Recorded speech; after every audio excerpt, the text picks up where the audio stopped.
Sound.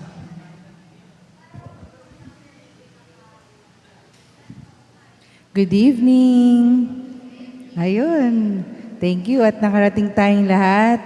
Praise God ng SIF dito sa ating church. And I'm happy to see you again. Long time no see.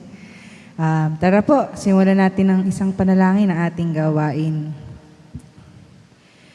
Father God, we thank you for tonight na we're able to gather here, Panginoon, to worship you, to praise you, and to ponder on your words, Panginoon. May you bless all of these children of yours na nandito ngayon, Panginoon. Kung ano man pong pinagdaanan nila sa buong maghapon, Panginoon, yung lakas na nawala sa kanila, Panginoon, kami po ay nananalig at naniniwala na yun po ay iyong ire-replenish, Panginoon.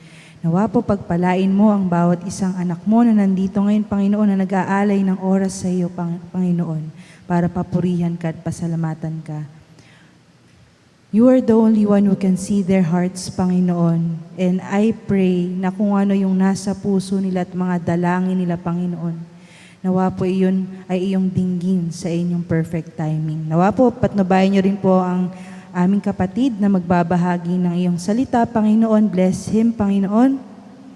Truly indeed, Panginoon, na pag inuna ka namin sa aming mga buhay, Panginoon, everything will follow.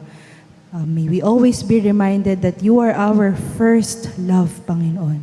We love you, we thank you, and in this we pray in Jesus' mighty name, amen. Hallelujah. Yes. So minsan po, parang tatanungin natin sarili natin, mostly naririnig natin to sa ika-po. Ano ba ang maiaalay natin sa Panginoon? Aside from our tithes na ibabalik natin sa Kanya, minsan talento, madalas oras, kagaya nito.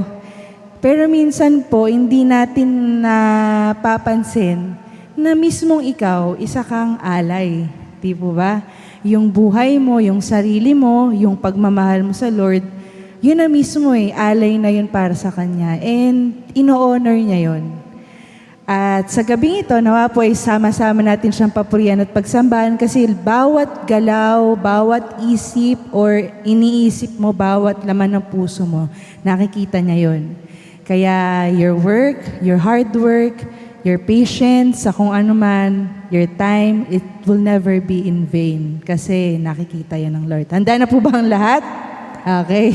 Sige, high-tech tayo ngayon. Naka-Bluetooth tayo. Halina at sama-sama nating papurihan ang ating Lord.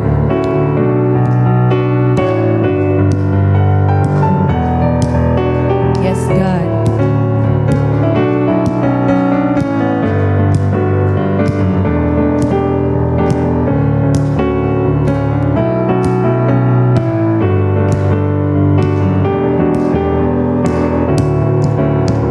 Sabay-sabay natin awitan, Lord.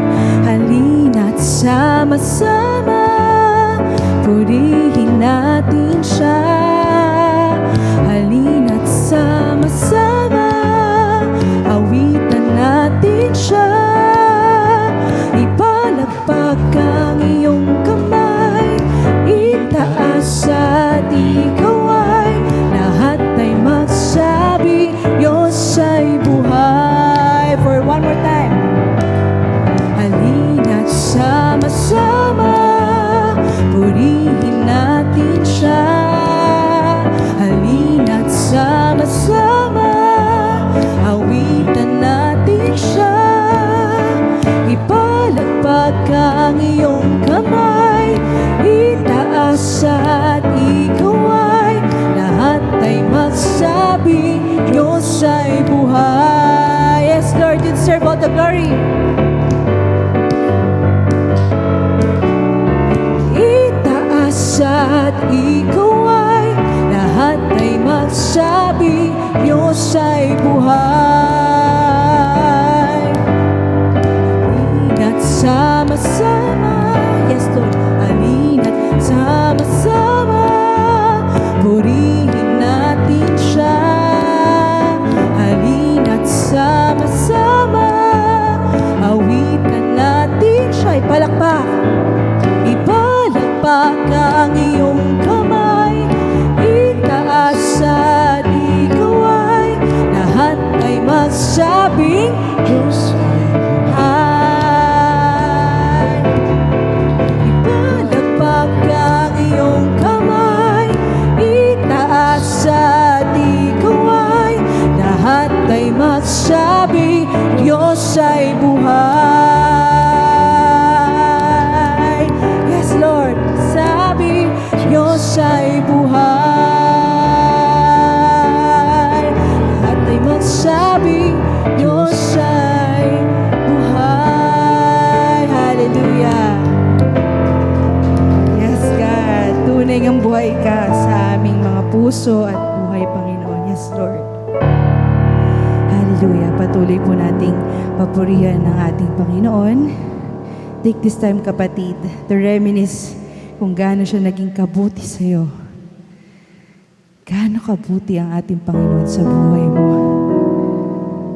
Na deserve niyang ialay natin ang ating mga buhay para sa Kanya. Hallelujah, God.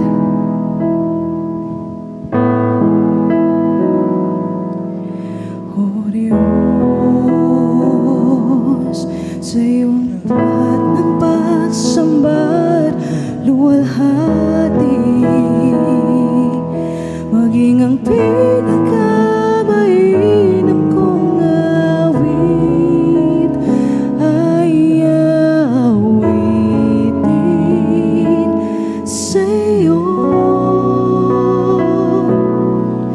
O Diyos, ang aking isipan ay pagharian mo, at sa aking puso ay hindi na maglaho, tanging pag-ibig sa iyo. Ano pa bang maihandog ko liban sa buhay kong nanggaling sa iyo?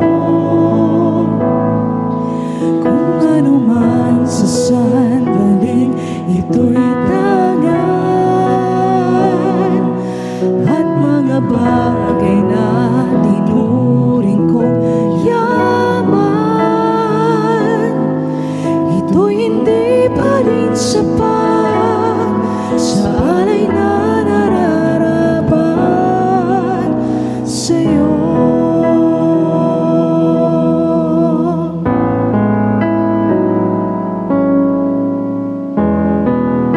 Yes, Lord.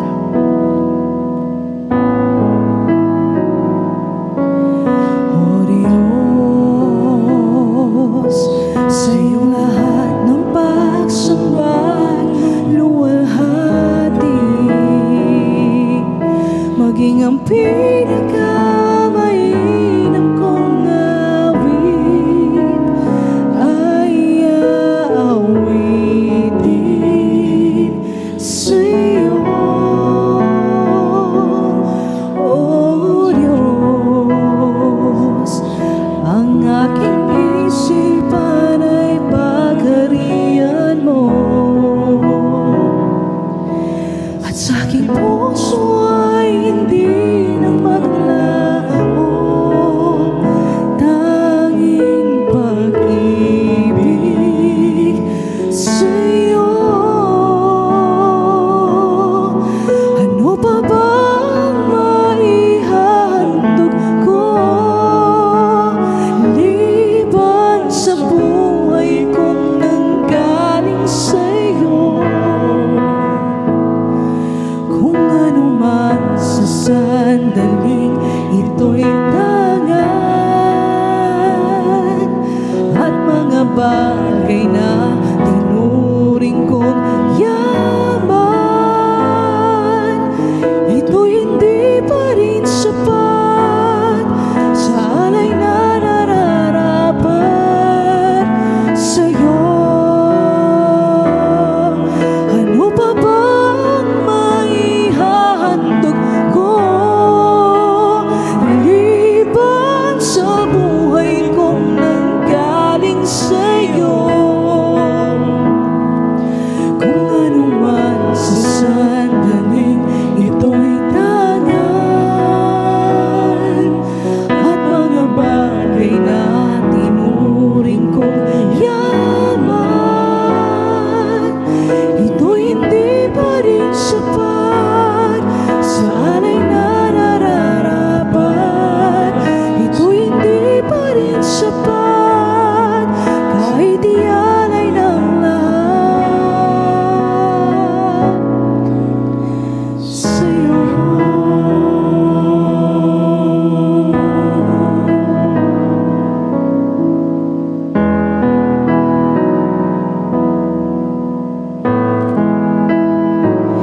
be all the highest praise and glory, Lord Jesus Christ, our beautiful Savior. In the mighty name of our Lord and Savior Jesus Christ, amen.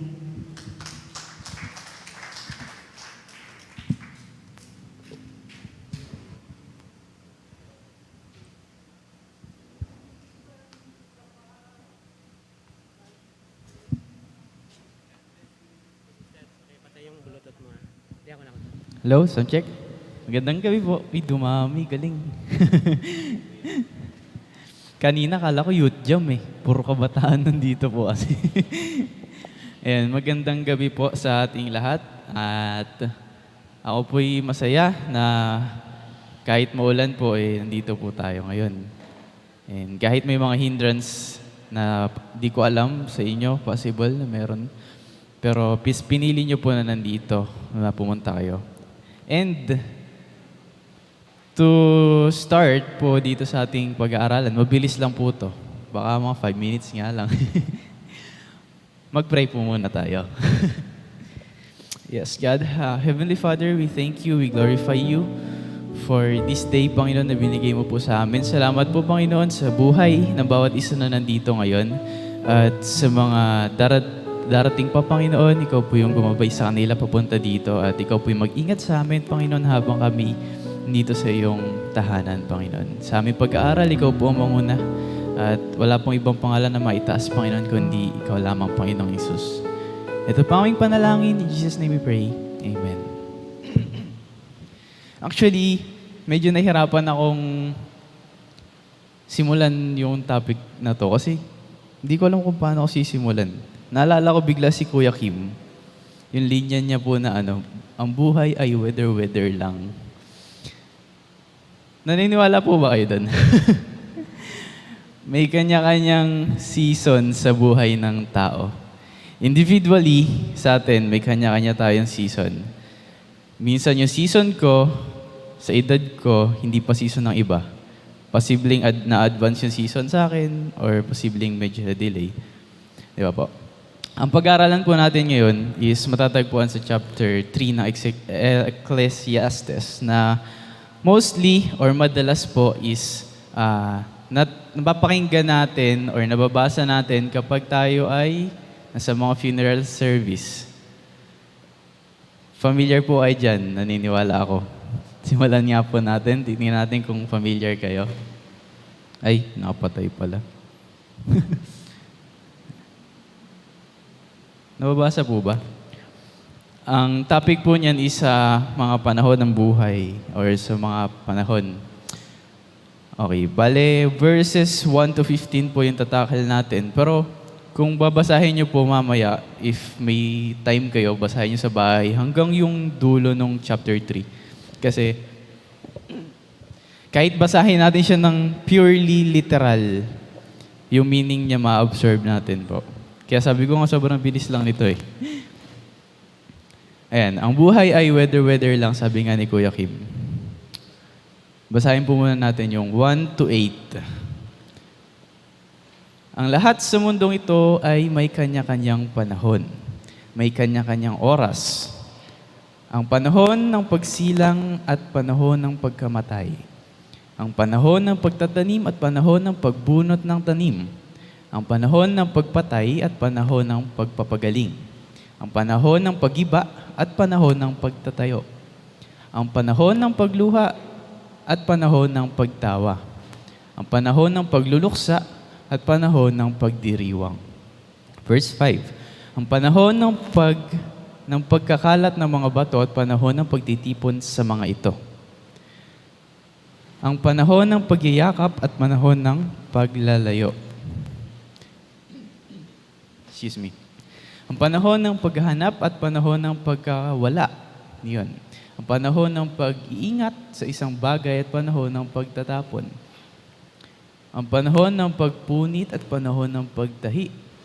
Ang panahon ng pagtahimik at panahon ng pagsasalita. Ang panahon ng pagmamahal at panahon ng pagkapuot. Ang panahon ng digmaan at panahon ng kapayapaan. Kung intindihin po natin yung bawat sinabi dyan, may tututol po ba? Di ba po? Totoo naman. Di ba po? May panahon ng pagsilang, panahon ng pagkamatay. May panahon digmaan, may panahon ng kapayapaan.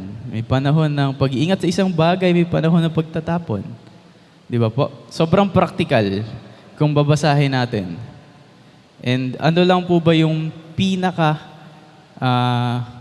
tinutukoy dyan is yung mga bagay is may kanya-kanyang panahon. Ganun din po sa ating mga tao. Pero hindi yung mga verses na yun yung gusto kong pagdiinan. Sa next po na verses, yan, dito po tayo. Sa verse 9. Ano ang mapapala ng tao sa kanyang pinagpaguran? Alam ko na ang itinakda ng Diyos sa tao. Iniangkop niya ang lahat ng bagay sa tamang kapanahunan.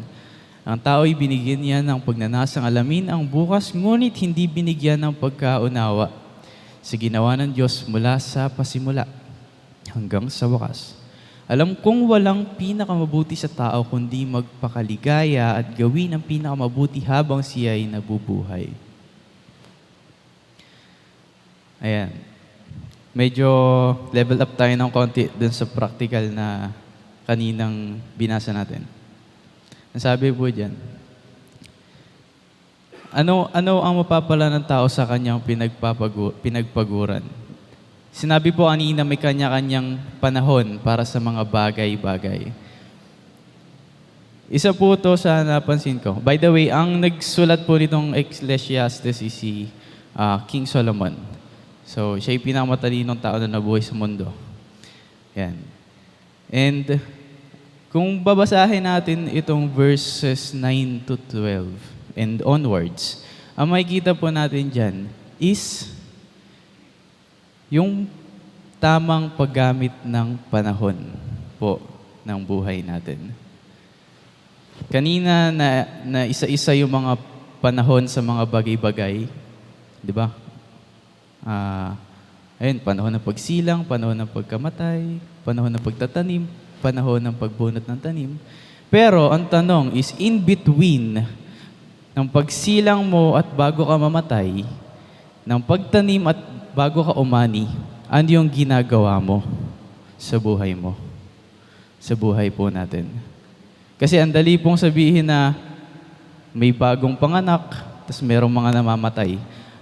Sa mga tao po, or even sa mga hayop, pero sa tao tayo mag-focus. Ang daling sabihin na merong mabubuhay at merong mamamatay. Pero ang tanong po is, paano kaya ginamit ng tao yung buhay niya nung buhay pa siya? Na-maximize kaya niya yung buhay niya? Nagawa kaya niya yung mga dapat niyang ginagawa? And na-enjoy kaya niya yung mga panahon ng buhay niya bago siya mawala sa mundo? Di po? Patuloy po tayo magbasa. 13. Alam ko rin kaloob ng Diyos na ang tao'y kumain, uminom, at pakinabangan ang bunga ng kanyang pinagpaguran. Alam kong mamamalagi ang lahat ng ginawa ng Diyos. Wala nang kailangan idagdag, wala ring dapat bawasin. Gayon ang ginawa ng Diyos upang tayo magkaroon ng takot sa Kanya. Lahat na nangyayari ngayon ay nangyari na noong una, gayon din ang magaganap pa. Ulit-ulit lamang ang mga pangyayari. Kung bibigyan po natin ng senaryo,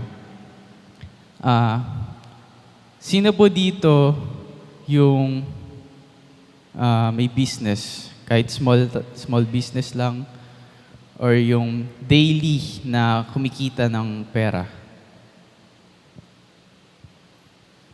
Posible, meron po dito. Ayan, may mga business owners, yung iba mga arawan ang sweldo.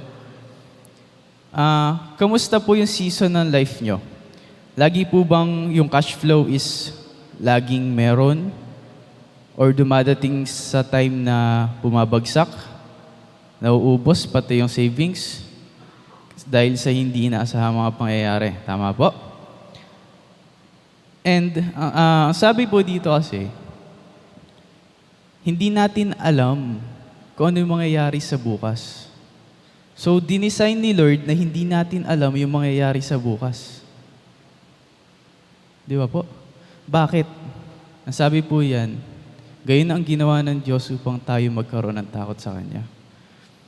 So, meaning, if dumating man tayo sa point na lugmok tayo, sobrang dami nating problema, dami nating iniisip, anong dapat gawin? Magkaroon takot sa Kanya and mas lalong lumapit sa Diyos. Di ba po? May purpose kung bakit ka napupunta sa season ng life mo na nasa down ka. May purpose kung bakit napupunta ka sa season ng life mo na nasa taas ka. Di ba po?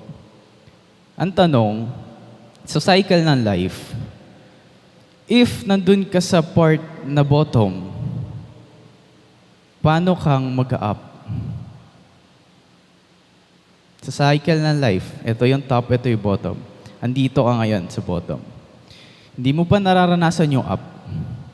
Pero, gusto mo mapunta dun sa up. Sa cycle ng buhay mo na nasa up ka. Sa season ng buhay mo na nasa up ka. Ano yung kailangan mong gawin? Mas lalo lumapit sa Diyos. Kasi po, sobrang dami ng tao nag-try na mapunta dun sa level, dun sa up na yon ng cycle ng buhay nila, na nag-fail.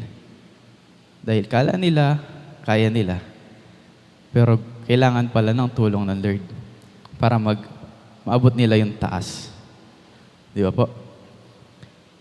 Ang daming mga, not to mention, hindi dito sa church or possible meron, yung mga daily workers na arawan sumusweldo na nangyayaring binabali yung sweldo nila hanggang sa umabot ng 2 linggo na yung nakabali. Nararanasan nila yun. May mga taong dumarating po doon. Ano kaya yung kailangan nilang gawin?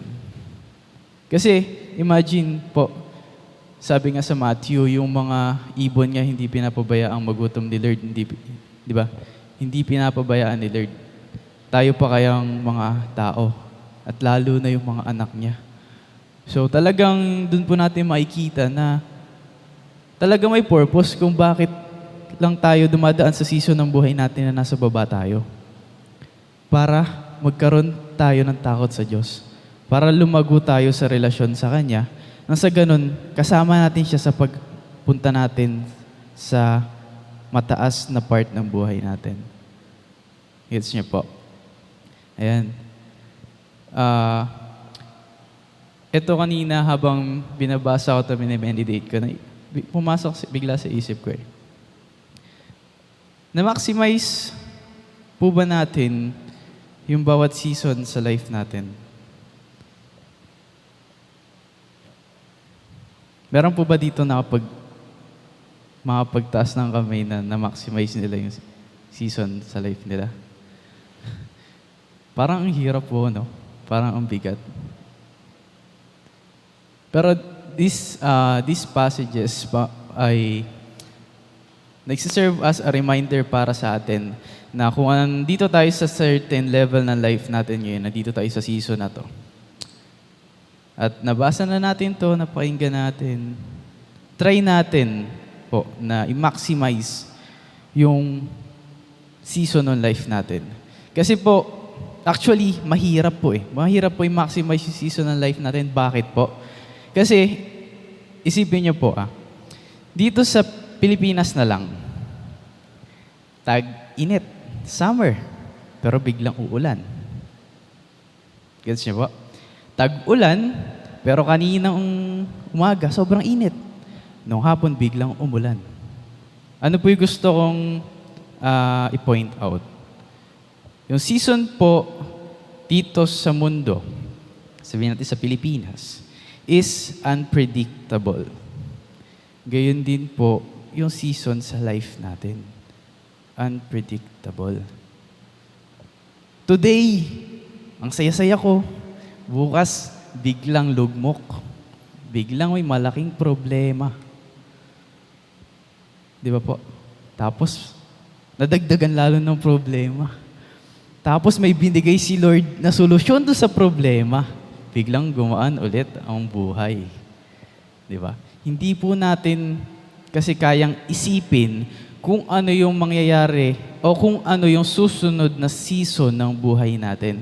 Kaya nga sabi dito, kailangan natin ng takot sa Diyos. Kailangan natin ng relasyon sa Diyos. Para kung ano man yung dumating na season ng life natin is makakayanan po natin. Di ba po? Kasi ang hirap naman na papasok ka sa season ng buhay mo na walang guidance ni Lord. Mas malamang sa malamang is lagapak ang mangyayari sa atin. Di ba po? Kasi nga, kaya nga meron Diyos para lapitan ng mga tao, ng mga anak niya. Kung hindi lalapit ang mga tao sa Diyos, sayang naman, di ba? Pinahirapan ng tao ang sarili niya. Ayun ay biyaya, ayun ay blessing. Di ba po? Kaya, bago po ako mag-end, gusto ko lang po i-share na kanina ko pa pinaulit-ulit na sana po is matry nating i-apply sa life natin. Enjoy the season.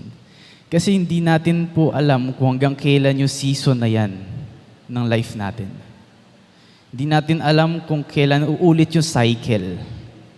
Di ba po? Ang sabi kanina paulit-ulit lamang ang mga pangyayari.